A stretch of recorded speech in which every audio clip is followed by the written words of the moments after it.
Hello, ladies and gentlemen. This is Luke Johnson from Noetic, the Humanities Teaching app, and I'm back with my dear friend Dr. Jonathan Cook to talk about Nathaniel Hawthorne's The Scarlet Letter. I read this as a wee lad, as a 14-year-old or something like that when I was in high school. I think it was lost on me. I don't think I was mature enough to grasp just how beautiful and how profound this book was. And I want to thank you, Dr. Cook, so much for talking about it with me and making me revisit it, because it might be up there in my favorite books now. It's really exceptional. Is there any particular reason why you wanted to talk about this book? Well, I'm a big Hawthorne fan, and I'm actually just finishing off an essay on some of the biographical aspects to the book, so I've been thinking about it and reading up on some of the criticism, so it seemed to be a natural thing to do, although I don't pretend to be a profound scholar of this work, but I'm fairly well versed in some of the major criticism, but there is an awful lot written about it, so I don't... Just from an aesthetic point of view, what do you think about this book? Because I thought it was gorgeous. Yeah, well, Hawthorne is such a beautiful stylist, and he's always gives you fascinating moral insights. Then again, the book has the reputation of being one of these classics that you read in high school and you really don't get much out of. Because you're just not really up for reading something about Puritan Boston, or the message is a little bit too heavy for you. The problem is with lots of classics is that they kind of get too familiar in the culture, and everyone thinks they know something about it, but they kind of periodically need to be re-examined and divested of their classic status to just look at them on their own. This presents a very interesting problem for us as pedagogues, right? Because on the one hand, we want the culture to be literate in these classic works, right? But on the other hand, if we introduce him before the age of maturity or intellectual consent, the entire aesthetic glory of the text is missed by the entire general population. Yeah. So how do we walk this line? I guess we're sort of correcting it by doing something like we're doing today, but... Well, I don't think it should be... we don't want people reading... I don't think the Scarlet Letter should be taught to, 10th or 11th graders. I like Moby Dick. I don't think you can really properly absorb it until you're in your 20s at least. So there are certain books that I think are better off in the high school curriculum that are less challenging aesthetically, morally speaking. And so anyway, the other thing is it's talking about a very remote world for most people. Puritan Boston, the Puritan New England is just so far away from everyone's mental vista these days. But it's we can still learn from it, and it's still part of our culture, still part of our history. And Hawthorne gives us an easy way to begin to develop our interest in that time and that era. For me, it was really easy to dial into, and something I'm very strange, but something I really do enjoy doing is I listen to a lot of Puritan sermons online. So I listen. Are you familiar with a sermonizer named Spurgeon? Oh, Spurgeon, yeah. Well, he was an historian of evangelical ministers. So he collected biographies of. I think are we talking about the same person? Was he a minister?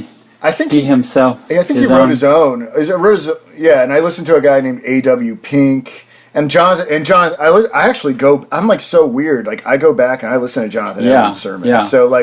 So I actually have great affection for Puritan theology at this stage in my life. But what's very interesting about this book is it shows, and I think we'll talk. I haven't exactly figured out where we're going to go in this conversation, but I'm sure a big theme of the novel, right, is the cruel and excessive legalism of Puritan theology, and it was a nice sort of reminder of that as someone who listens to a lot of Puritan sermons. Yeah.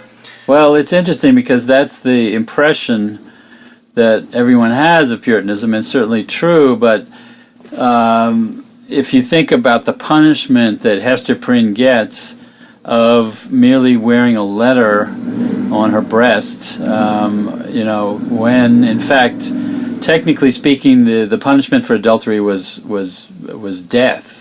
And there were actually only 2 people were actually executed for adultery, I think in 1652. But the other more common punishment was whipping for things like this. And it's hard to imagine Hawthorne including, Hester Prynne getting whipped for her sins. But that was the most historically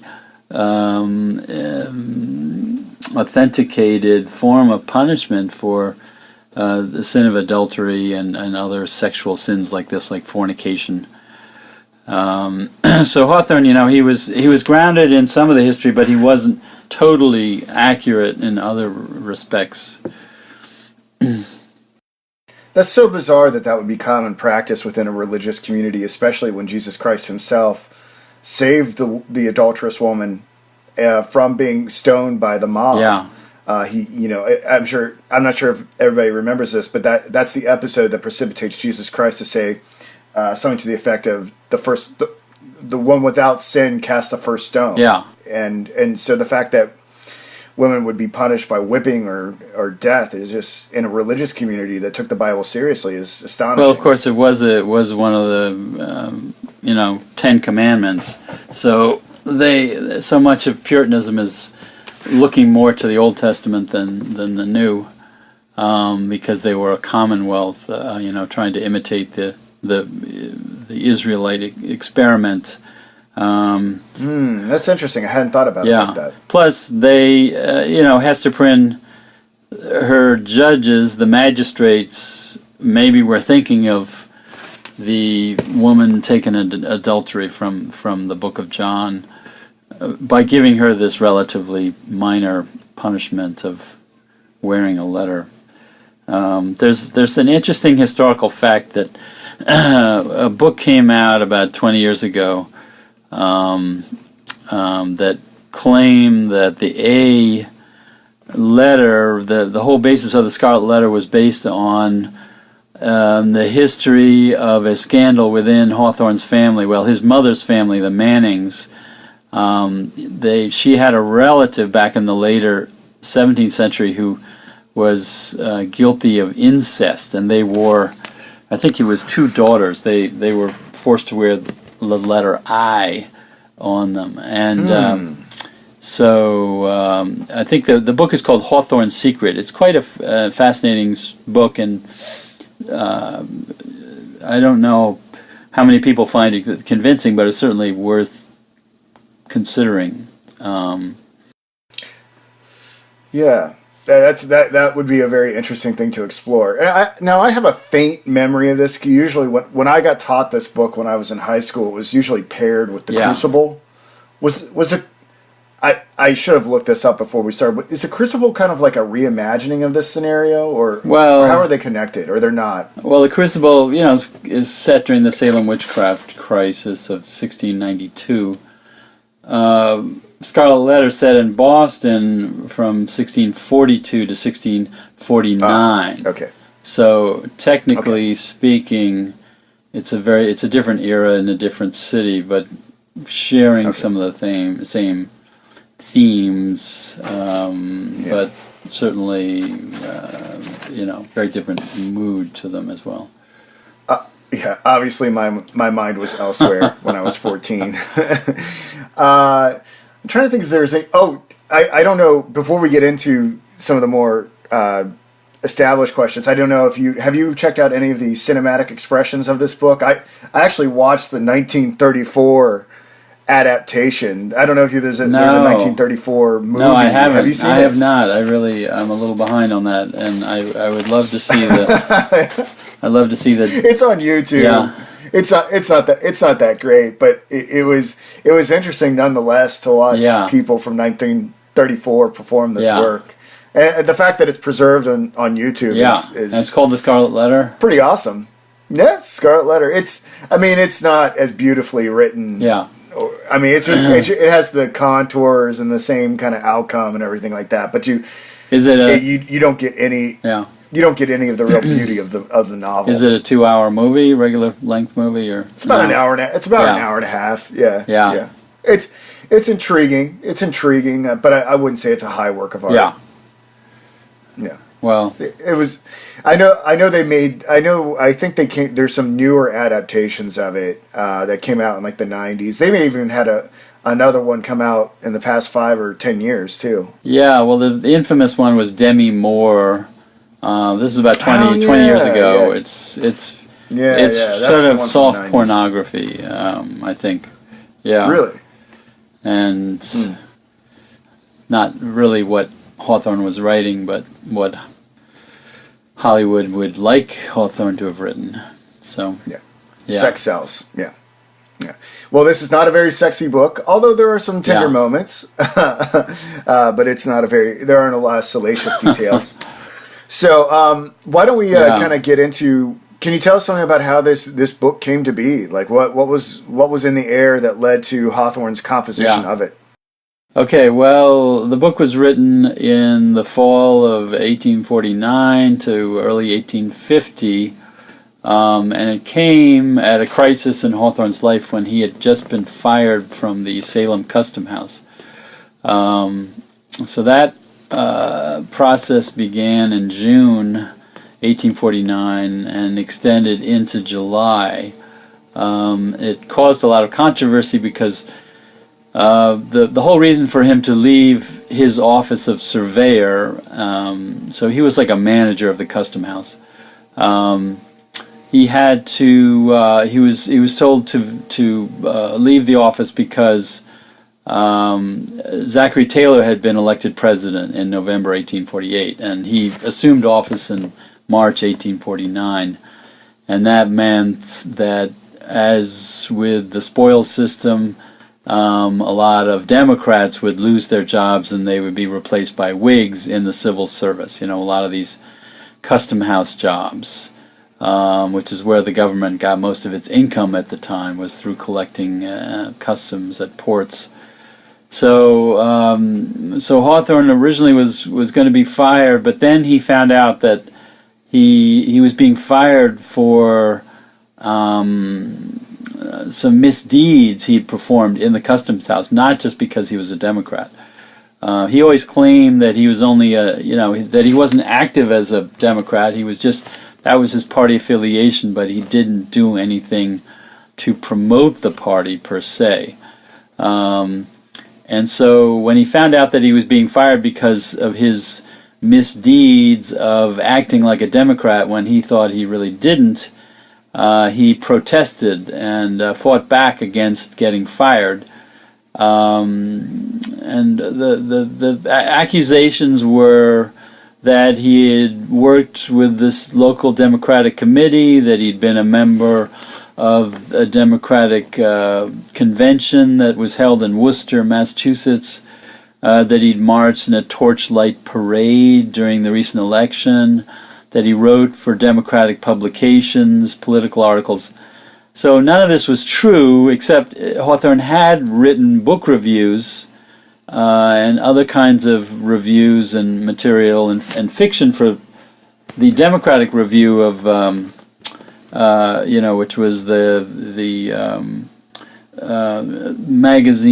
monthly magazine of the Democratic, O'Sullivan, John L. Sullivan started this in 1837. It was kind of a literary political magazine, and Hawthorne contributed to it stories, fiction mainly, and sketches.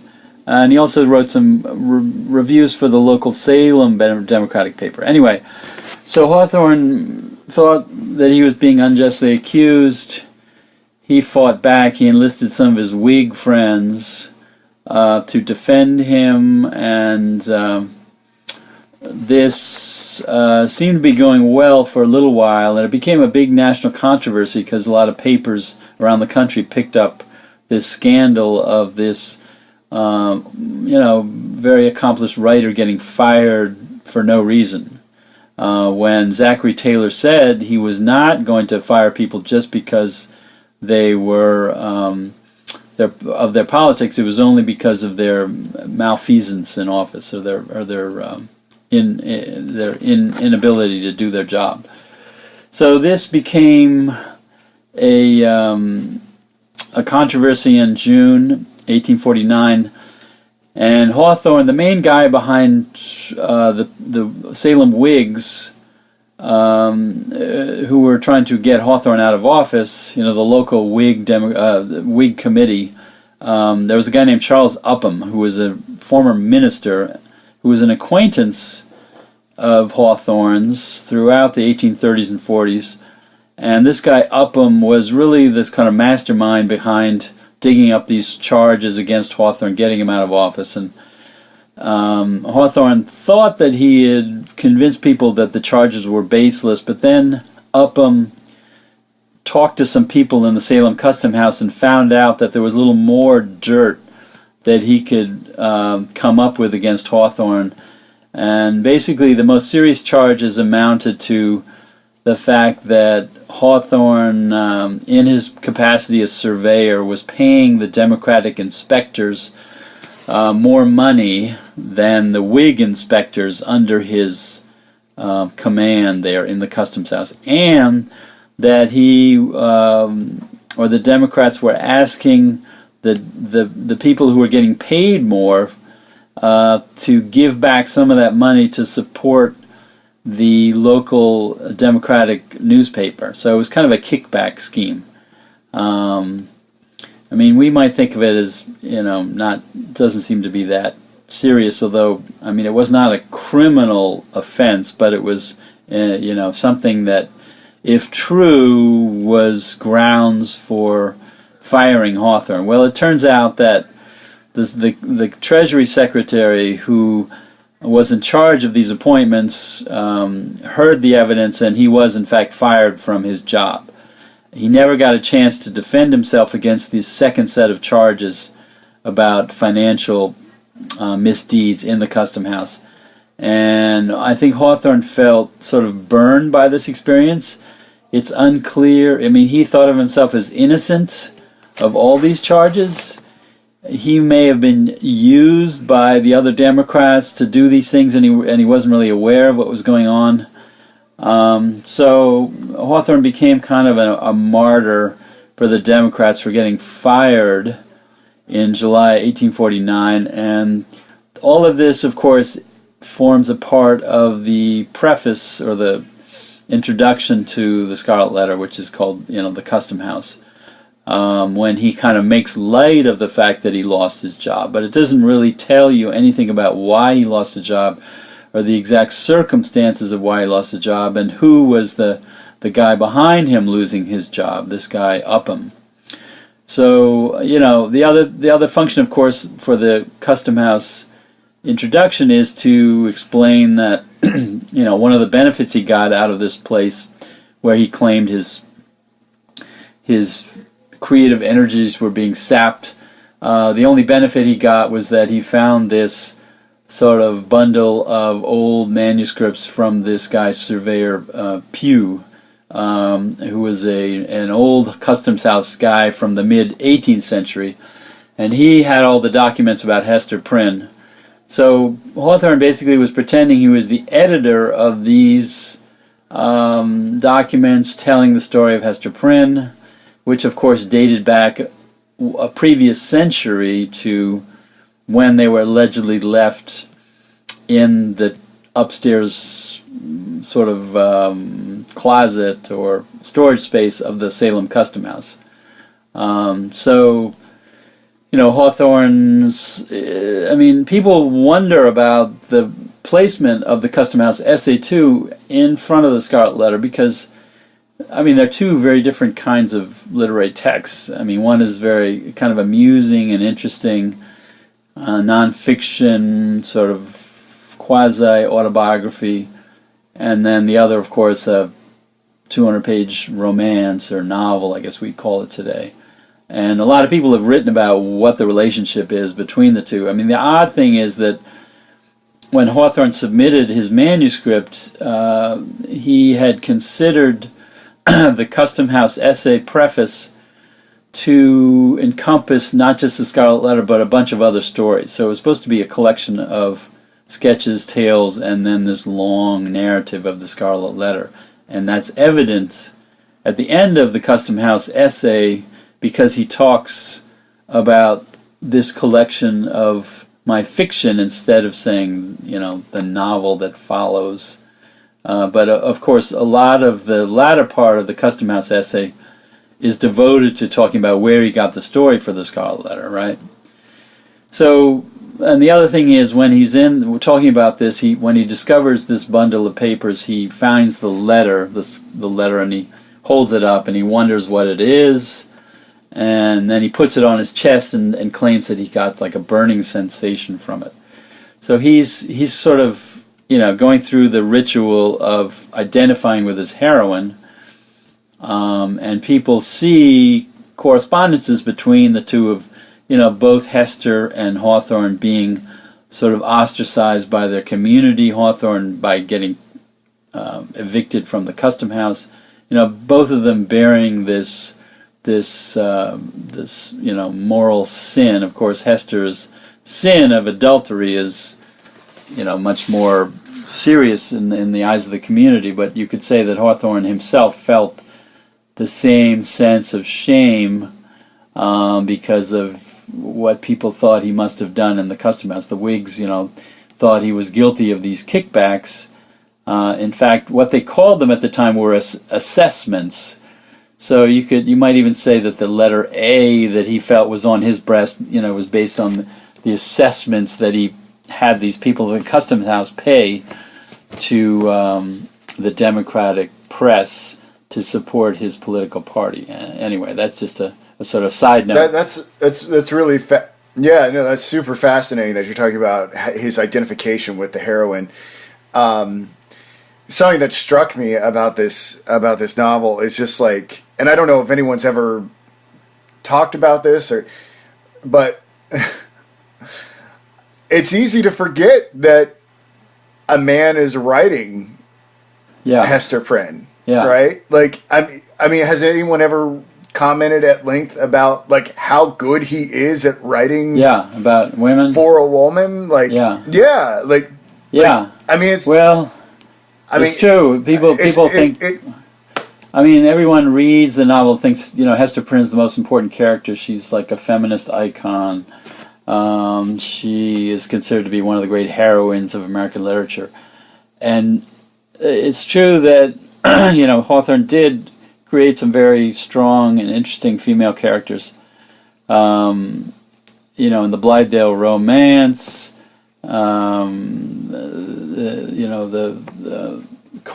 the heroine there, and certainly in the House of Seven Gables, it's not a young woman, but it's Hepzibah, the older woman, who has a very striking, interesting character. But Hawthorne himself was famous for his sensitivity, for his shyness, for his sort of feminine sensibility in some ways. He's an odd combination of, sort of a macho streak in him and this Puritan strain that came from his ancestors, and this sort of artistic sensitivity that always made him sort of feel like he wasn't quite as masculine as some of his colleagues, his schoolmates or whatever.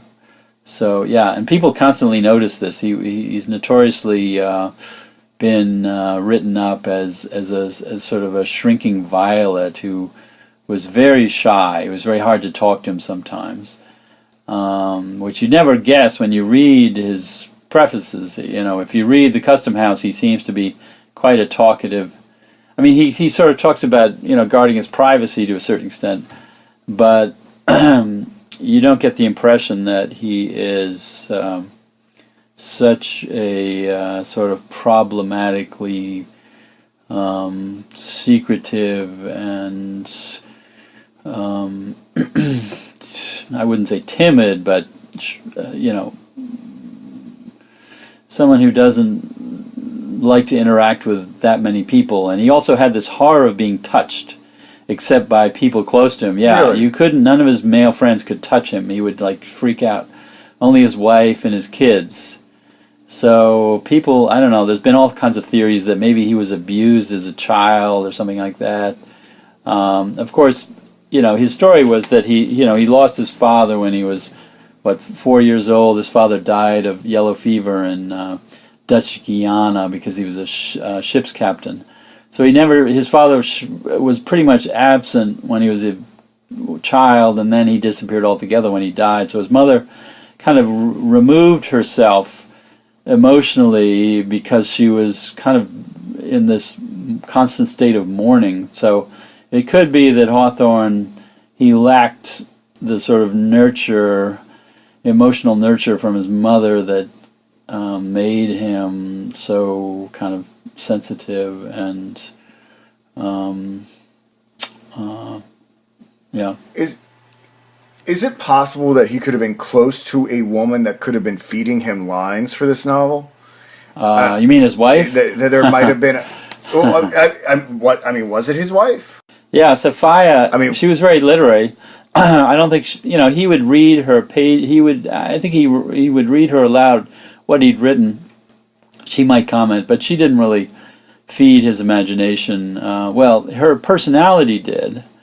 I think the main influence on the book was his mother, because his mother died in July 1849, just after he lost his job. And I think the whole book is kind of a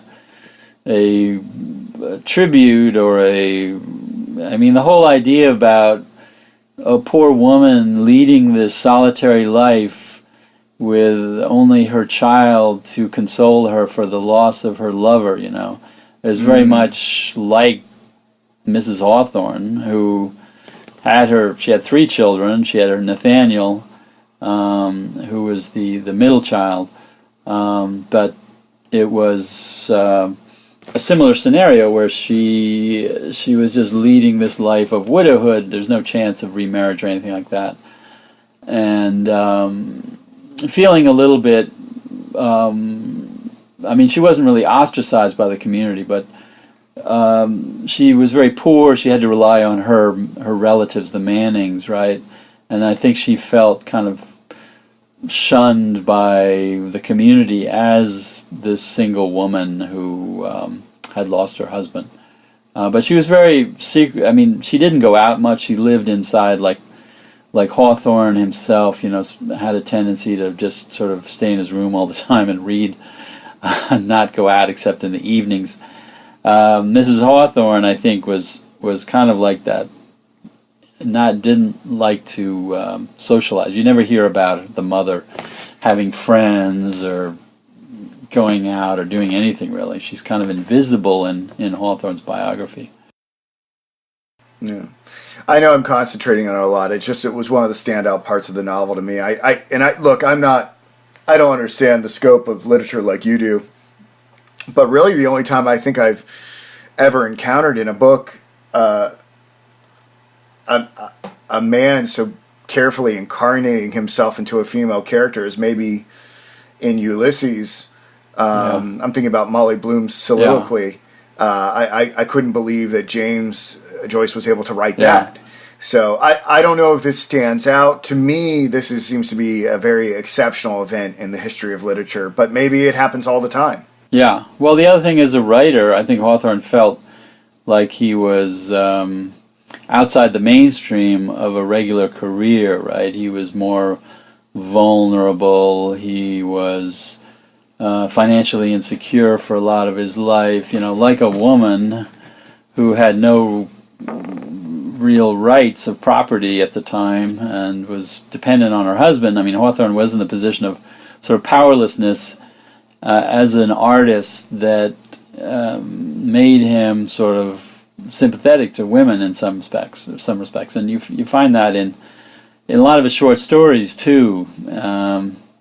Like The Artist of the Beautiful, and that's a whole theme throughout his fiction, is the woman, the loving woman who is sort of shafted by the egocentric man who fails to appreciate her virtues and her love and devotion or whatever.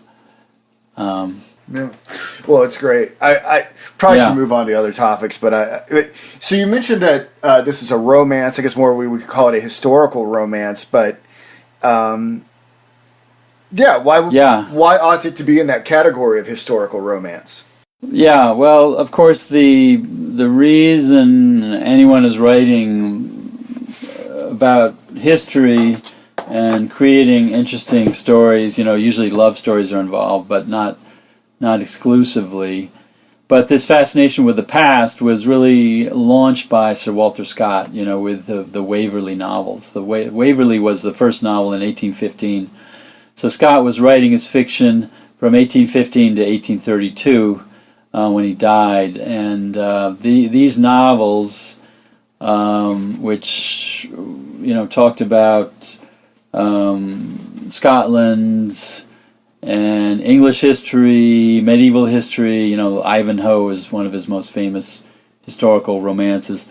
All of these inspired this fascination with history, so a lot of writers wanted to set their books in other times just to sort of re-examine, to teach history in the context of fiction. So, James Fenimore Cooper was, of course, considered to be the first imitator of Scott, and he wrote many, many novels, some of which are set in the present and some set in the past.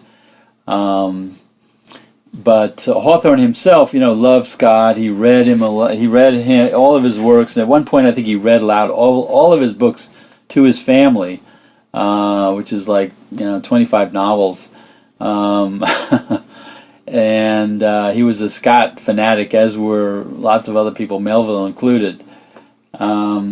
So the idea was that you do for New England what Scott was doing for Scottish history, right? Scott was writing in the early 19th century. He's looking back to the 18th, 17th century, even 16th and 15th.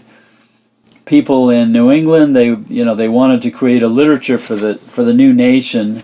And one of the places they would look would be the past, right? Well, America didn't have that much of a past, but the most profound area that they could work with is the New England colonies, right? That would be going back 200 years in history to understand sort of where their cultures came from, what this Puritan society was like. I mean, there was kind of a fascination with the Puritans at that point because things had changed a lot. Unitarianism had sort of replaced Calvinism in a lot of people, intellectual point of view for people in New England, so that by the mid-19th century, the Puritan world had a fascination because it seemed to be so remote and different, and yet it was right behind them, so to speak, and they thought that it also was responsible for a lot of the political virtues that had come to fruition in the American Revolution. This sort of sturdy independence of spirit that they had learned from their ancestors, in New England. So that is what Hawthorne was working with.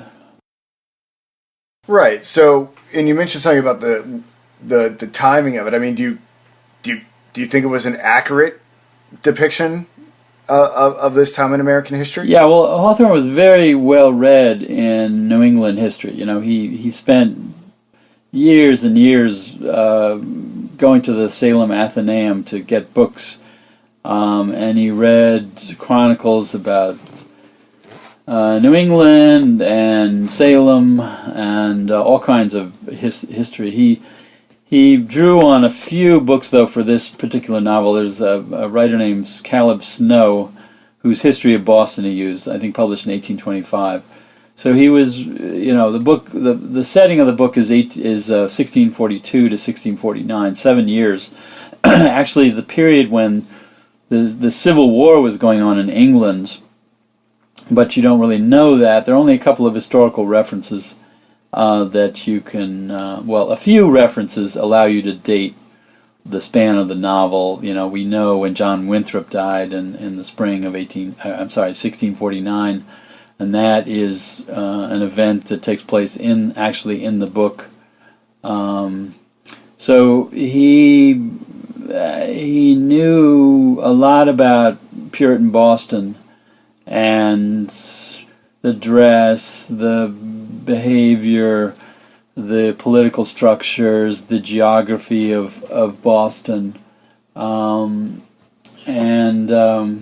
so he uses that, but he's not being totally authentic in some of his storytelling, like the idea that, you know, Hester would only get away with wearing a letter A on her chest for adultery, when, you know, standard would be whipping, and the most, you know, unusual case would be the execution. But actually, people got executed for a lot of other crimes besides adultery. You know, one of the most situation with adultery is kind of weird, right? Because, like, isn't there some question about whether or not she actually committed adultery? Well, she came to the colony. Married to this old. Yeah, she was in the colony. She thought her husband was dead, but she didn't have, legally speaking, she did not have proof of that. So she technically is guilty of adultery. But the other thing is, she hadn't heard from him in like 2 years, right? Well, the other thing was when she talks to him after she's emerged from her, incarceration.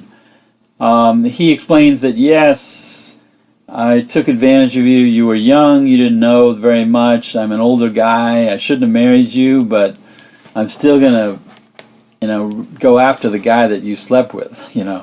So he doesn't punish her. He doesn't blame her. He really blames himself, but then he's going to exact revenge on her partner. So he's not, he's obviously not in a very forgiving mood, and it's kind of odd that he would know that he himself shouldn't have married her because he was inappropriate, too old for her, and spent a lot of time away from her, and yet he wants to punish her for the fact that she was unfaithful to him. So it kind of represents sort of the macho male idea, like, if you dishonor me, I'm going to go after the person who does that, right? No matter how guilty I am of causing this, initial adulterous act, I'm still going to spend my time trying to get vengeance on the guy that she was, got pregnant with. Cognitive dissonance has a storied history. Yeah, well, he's it's kind of odd because he and then he leaves his estate to Pearl at the end of the book, right? He kind of he sort of crumbles when Dimmesdale makes his confession. It kind of destroys him as a character because he's lived on this venom of seeing Dimmesdale tortured to death, under his cruel ministrations as a doctor, and he kind of sort of is destroyed by the fact that Dimmesdale actually confesses at the end, and then leaves his estate to Pearl, right? So we have a sort of happy Victorian ending of the dollars or whatever the coinage is going to the heroine at the end, in the meantime, that's not really the story that we're really following. That's the story is of Hester and Dimmesdale and what happens to them. Yeah, so let's track Hester for a little while here. I think conventionally she is seen as a feminist heroine, an icon. Should we just accept that? Is it accurate, or do you find that to be kind of controversial? I think it's hard not to feel your sympathy and to sort of say, to wish that they had been able to leave Boston. But, I mean, the whole point of the novel is to show that was an impossibility.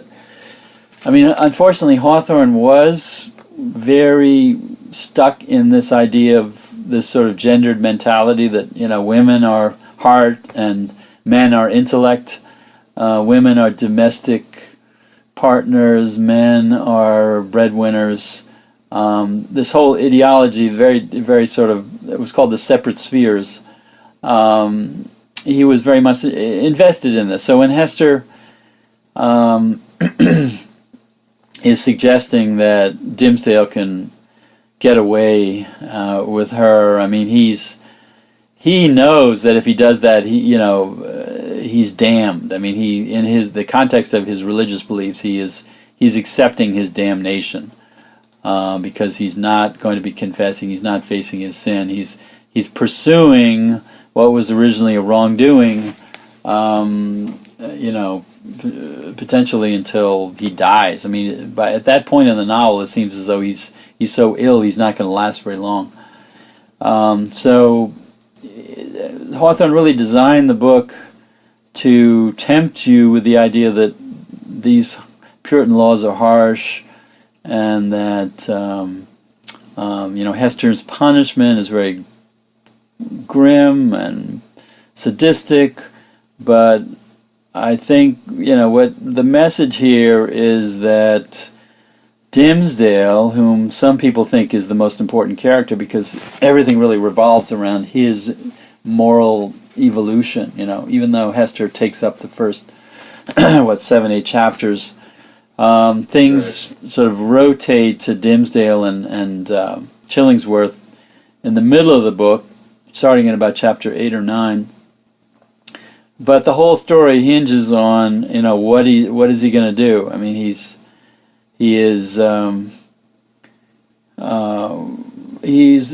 evasive, and he knows that this sin is really tainting his moral life, and he feels like a hypocrite, but he feels like he can't do anything about it. So he's kind of a weak guy, and he doesn't want to destroy his reputation as a minister by confessing. I mean, in the beginning of the book, he's trying to get Hester to tell the crowd that he is the complicit in this adultery. She doesn't do it, and he's very grateful to her, but of course that puts him in a position of having to do it all himself. If she's not going to tell everyone, he has to do it.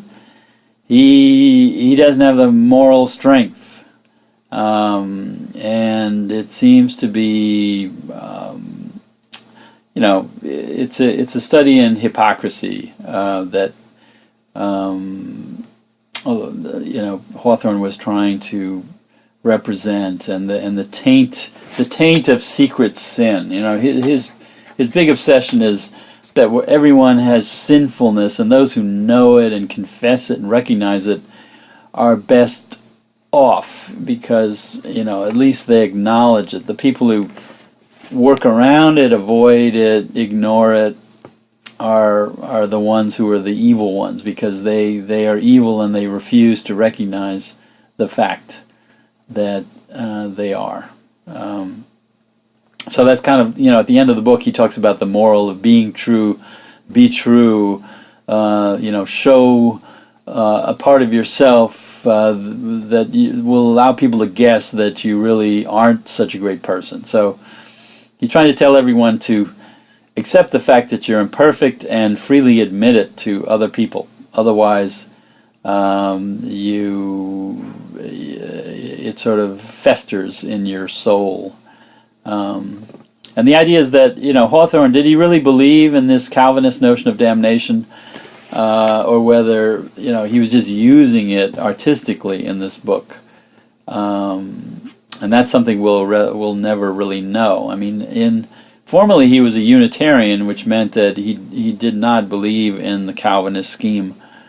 But then again, he kind of bought into traditional ideas of Christianity that were, not necessarily the Unitarian, doctrines. Such a shift to go from being someone who believes in eternal damnation to Unitarianism. Yeah. I was like, I would think there would be something in between. That's a pretty, as far as like the religious perspectives, I understand it would be pretty far apart. Yeah. To swing from one to the other. Well, it was just the idea, it was this whole movement in the early 19th century that, God couldn't be that cruel. This idea of predestination. People didn't want to think of God as a sadist because the world was a better place. Things were improving. It just seemed too harsh, too terrible to buy into. Well, that's when the backsliding starts happening, right? Yeah. That's when you start sacrificing your children to an owl god or a bull god, right? Just when things are good. Yeah. Yeah. Well, inside Bible joke there. The owl god. Who's the bull? The bull god is what? Bull god is Moloch, Oh, I right? see. Okay. Yeah. Moloch is the bull god, and they would also, I believe, the Israelites when they would get comfortable and backslide into apostasy, they would sacrifice to Moloch, and they also built shrines to owls. There's all these references in the Old Testament to tearing down these owl idols and stuff like that. It was Baal. The Baal religion of Baal was the Phoenicians, right? The Phoenicians were the chief rivals for the ancient Israelites, and Moloch was a pretty hideous cult, but Baal, the cult of Baal, was really, he was just their main god, and he's demonized in the Old Testament, but that's just because he was a foreign god. It's kind of like demonizing foreigners, which was something you had to do because it represented religious cohesion, depended on outsiders and insiders. Which is one of the negative effects of religion in general is that. To have a very efficient, functioning, doctrinally pure religion, you need to have insiders and outsiders. There's a lot of talk in the Old Testament about being strangers in a strange land, but fortuitously that changes with the New Testament to a certain degree. But that's a whole other subject. We've talked about Dimsdale here. Outside of the pragmatic reasons that he couldn't really kind of confess his guilt to the community because he, as a man of the cloth, he would. Yeah. I don't know if anyone would take him seriously if he had fathered a child with this quote air quotes adulteress. Yeah. Well. Why did he let it fester? Why did it take him so long to confess his guilt? Well, I think in terms of the punishments, he definitely would have gotten it worse, and he would have been exiled definitely, and he might have been executed because he's betrayed his office of minister. So he was looking at probably a harsher punishment, although that never really factors into the depiction of his character. I think it's just he didn't like the idea of losing the respect of the community. And he had a lot of power as a minister. He's one of the great, one of the authorities for the community. And intellectually, he was invested in that role. So he kind of, the only way that he was able to finally confess was that he was tempted, right, to run away and to see himself damned. And then somehow he bounced back. He sort of was re-energized to think that, if he did confess, he could save himself, because he seems to be so depleted after living with Chillingsworth. He's feeding him all kinds of drugs that are probably, messing his health up. And so he sort of miraculously sees his way clear. And I've been recently read a critic who says that he's a benefit by God's grace. In other words, he has this sort of access of divine possibility of regeneration. It's like you're never damned if you're going to confess at the very end of your life. So he comes up with this scheme of giving this last sermon and then making a public confession on the scaffold with her.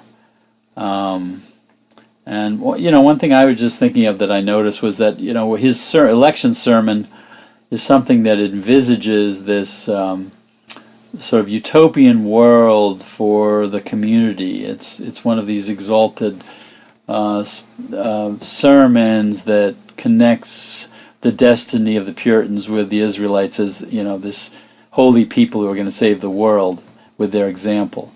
I mean, we never have the text of his sermon, but it's kind of hinted that's what it is. So he's sort of looking at this utopian vision of the future for the community, and it's interesting because Hester herself, on her own, is developing these utopian ideas about relations between the sexes. So both of them sort of use their sense of disconnection from the community to sort of fantasize about future worlds that will be more perfect. And for Dimmesdale, it's the community, it's the New England itself, the larger society. It's not himself who's going to enjoy these benefits. And for Hester, it has to do with her sense of the relations between men and women, and why can things happen to her that should never have happened, marrying this old guy and then being in a position to commit adultery. Why are these limits on human freedom still operative? So anyway, just a side note to that. It's interesting.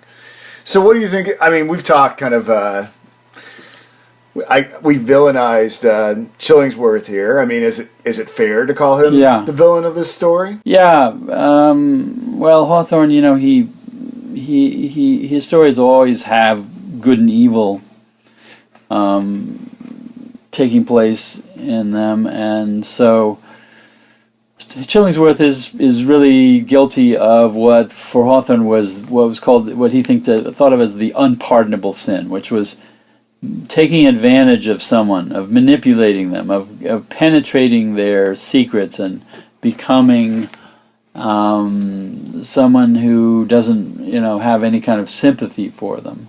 So Chillingsworth commits the unpardonable sin by becoming Dimmesdale's confidant, his physician, and living with him and pretending to be his friend when he's really there to punish him, using him as a kind of a drug experiment. I mean, you can think of him as sort of committing medical malpractice by causing Dimmesdale this physical and emotional pain through his drugs. I mean, it's a little bit hokey that he's doing this. We never know what he's doing exactly, but we know that at one point when Dimmesdale is sleeping, maybe in a drug stupor, Chillingsworth opens up his shirt to see the stigma of the A on his chest that somehow has been produced there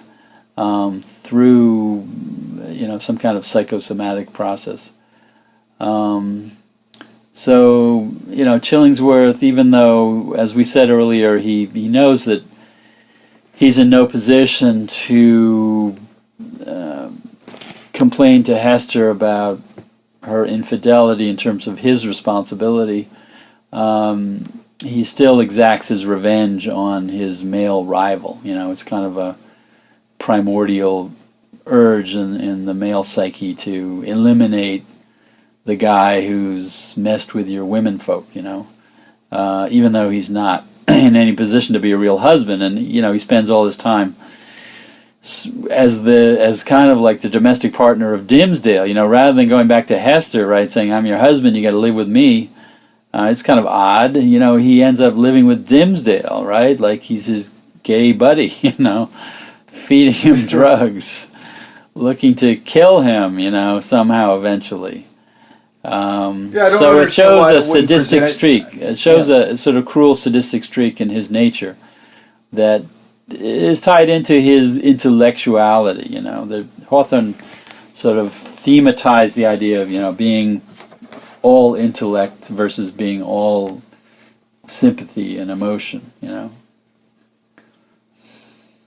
Yeah, I mean, the only thing I was going to say is why Chillingsworth didn't think, oh, well, I'll just like man up and take care of this kid as if it were my own. And exactly. But that's not an option that it seems like he really considers. No. He's like, no, I'd rather find the guy who did this and feed him drugs and torture him. So I don't know, man. That sounds pretty evil. What about the nature of Dimmesdale's confession? I mean, why do it in the manner that he did? Yeah, well, as we said, it's almost like he had to have one last opportunity to show that he was a brilliant minister before he exposed himself as being the,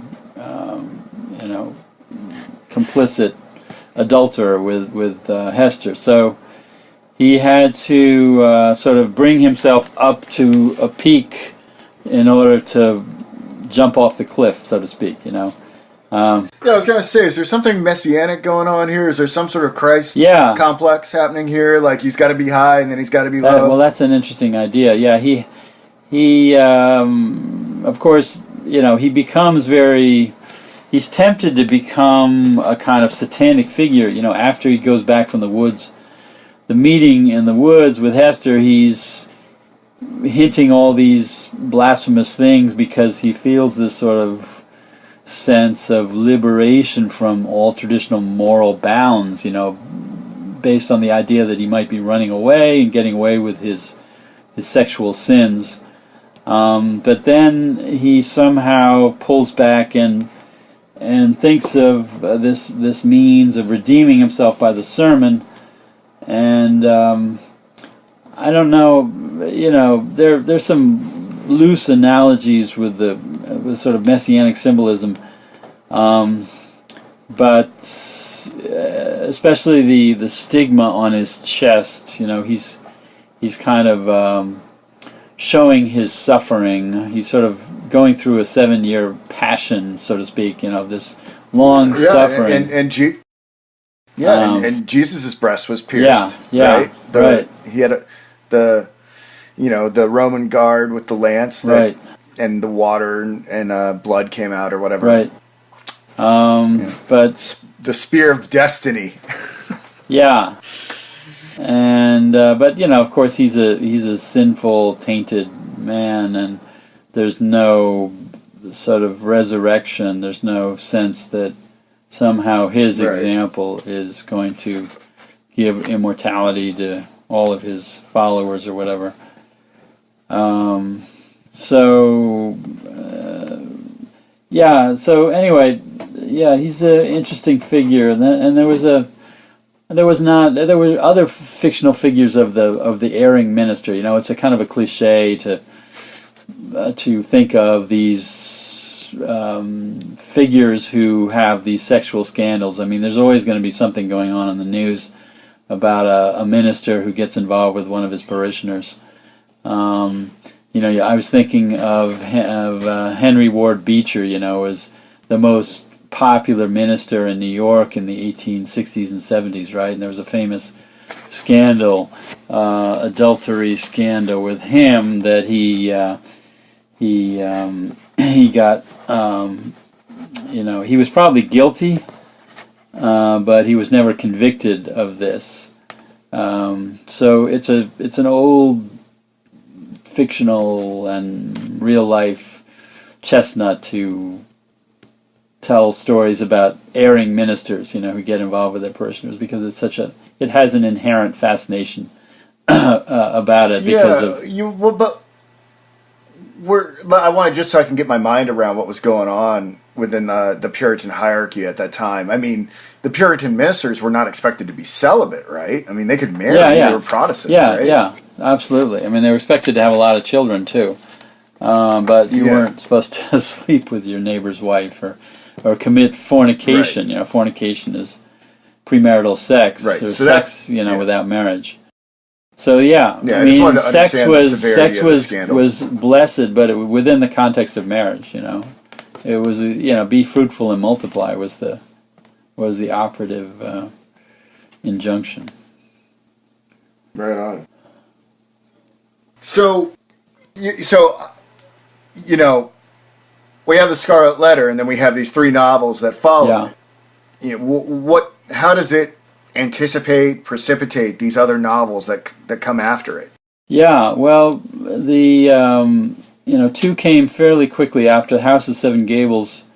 Hawthorne started about 7 or 8 months after he finished Scarlet Letter, and then about a year after that, that was published in 1851, and then he went on to write the Blithedale Romance and published in the summer of 1852. The Marble Fawn, of course, came out in 1860, so there was a bit of a lag after that. But I mean, he, before the Scarlet Letter, he was known as a writer of short stories and sketches.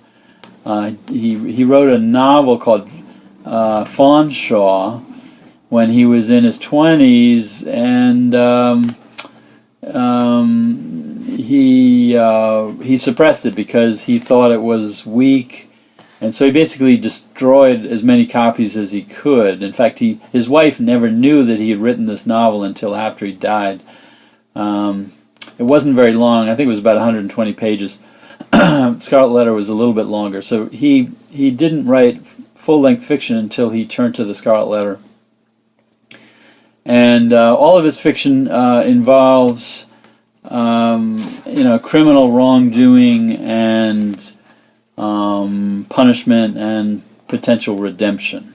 Redemption for people who are innocent or face their guilt, and punishment for those who are guilty of whatever impropriety or crime they've committed. So in the House of the Seven Gables, you have this generational saga of the Pynchon family, the original crime, of course, being the murder, the appropriation of someone else's land, and then the the murder of that individual through accusations of witchcraft, and then the story continuing into the mid-19th century of expiating that crime in the events of the contemporary story. Blithedale Romance is actually one of my favorite Hawthorne novels about this utopian community where the sinner is it's sort of a distribution of sins amongst the characters. Hollingsworth is the sort of egotistical character who causes the death of Zenobia, who's a sort of ardent feminist, roughly based on Margaret Fuller. And so the crime there is not a physical crime, it's a sort of moral crime of dishonesty and hypocrisy that causes the death of this very talented woman. And Marble Fawn, of course, is another crime of a model being killed, and the